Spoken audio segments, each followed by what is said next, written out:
And then is it okay? Yeah. Well, thank you. Oui, on les voit. Thank you. So here I am again. So this is for lesson learned about the training that you have a short flavor a few minutes ago. So again, it focuses on debate, as Karen has already mentioned. So debate is learning.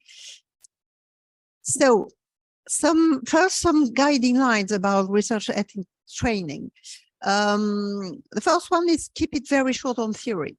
So you've seen in my talk this morning that I was very short on the ethics framework, and they were based on the thought experiment, which is quite an amusing framework for introducing those ethical frameworks. So it is not a course on philosophy, and we'll keep it very short on theory. And as Karen just mentioned, a great deal of practice.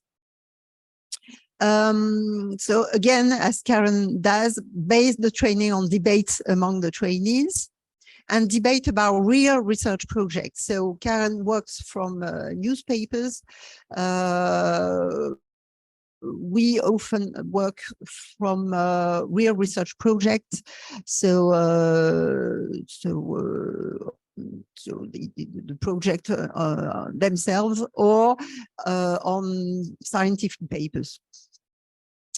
And furthermore, we also debate about issues that are related to the trainees' own research, so that concern them directly. So their own, for instance, their own PhD thesis.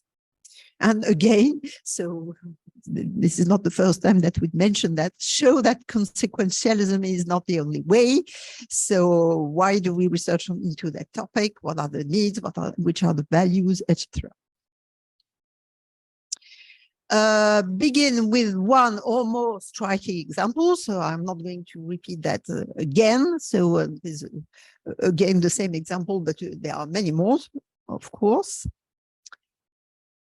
And then training materials. So just as Karen mentioned previously, so these are not newspapers articles, but these are situations or yes, situations that come from real projects. So again, you have the sorry, it's in French, the micro robots and the bees, the dead bots, and below you have some situations that are published. So we can talk about that since it's published. So several papers that you can find on open source on the web. Then trainees. So what is very important, as Karen mentioned previously, that is that trainees should be able to express themselves. So they should be able to discuss, to talk, to ask questions, etc. And what is very important too is that the trainees should learn to, especially French trainees, because it's not a habit in France, listen to the other trainees' arguments without interrupting, if possible. Consider the arguments that disagree with. That's important. And even they should be able to defend the arguments that disagree with. That's a very important, interesting exercise. They should learn to develop their own arguments. They should learn to consider all the factors within a situation. So all the principles, all the different points of view that one could have on the situation. And they should learn to get used to the fact that there is no right solution, because it's ethics, so there is no right solution. And trainees should feel free to come up with divergent views, even if somebody is the only one in the class to have a divergent view, they should be able to express that view, of course. Then trainers. So I believe that there is no need to be an ethics so-called expert. Nevertheless, the trainers should become familiar with the concept, of course, with the concepts, especially with the ethical framework. They should be able to ask themselves about their own research. So they have to reflect about their own research. And they should pay attention, of course, to scientific news and associated ethical issues. So read the newspapers, for example, as Karen has mentioned. And that is because a trainer enriches the course with their own experience and thinking. And furthermore, trainers should not be afraid of disturbing issues, because ethics, of course, has to deal with disturbing issues. This difficult situation and conflicting point of view. So they must be able to cope with difficult situation and conflicting points of view. And sometimes they should be able to cope with emotion-sensitive issues, because they are like such situations are likely to occur.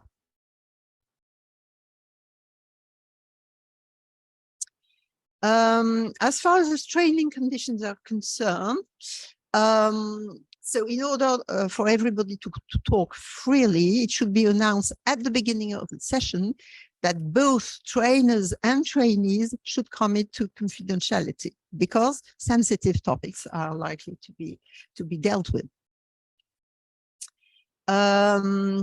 Trainers should announce that some issues do not have simple black or white answers, especially when the trainees come from so-called hard science and they are used to cope with the problem and find a solution, the solution.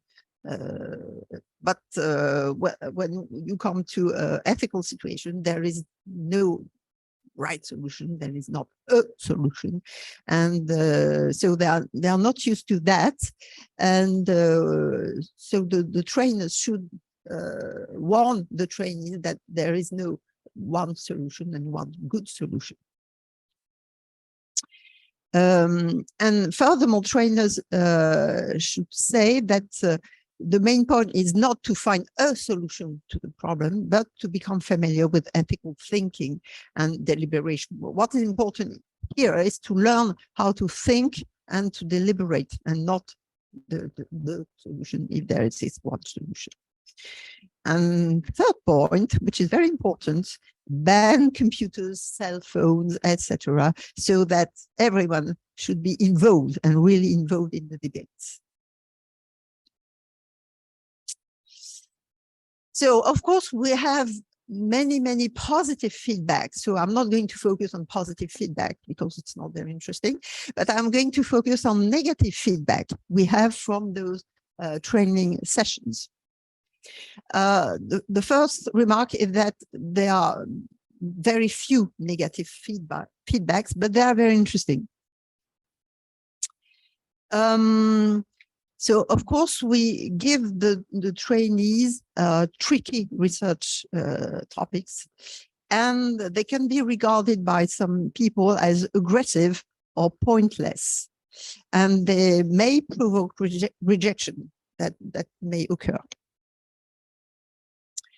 When you make references to philosophical and historical references, you can, that's occur, you can provoke sharp or even hostile reactions, depending on each trainee's culture and beliefs. And some of them, it occurred one or two times, can leave the session.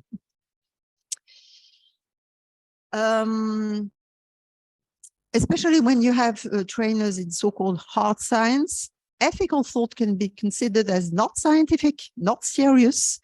And we can hear, well, all that is none of my business. When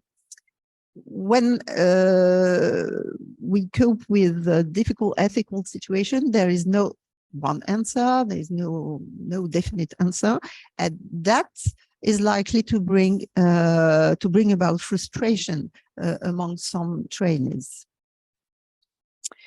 And the last point, so we have already dealt with that.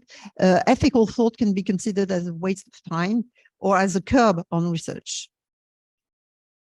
So these are some of negative feedbacks. Again, they are very scarce, but well, it's interesting to have a focus on them. And then last slides, some questions about training in ethics research. So how can we promote ethical thought for digital research? Because one can see that many colleagues, even and mainly senior colleagues, are not used to this, and maybe they may be reluctant to consider ethical thought. And the second question is training of young colleagues enough? And is training enough? Or should we go further? And how should we go further? How can we go further than existing incentives? Because there are some. For instance, the ethics self-assessment for European projects. But how can we go further? So again, should we have compulsory ethical discussion in scientific papers, doctoral dissertation, project reports, and how can we make that compulsory? Should we have a compulsory ethics review of research projects, digital research projects, as for medical research? So that's a question. So I think it's my last slide. So some references here. Well, that's all. Thank you.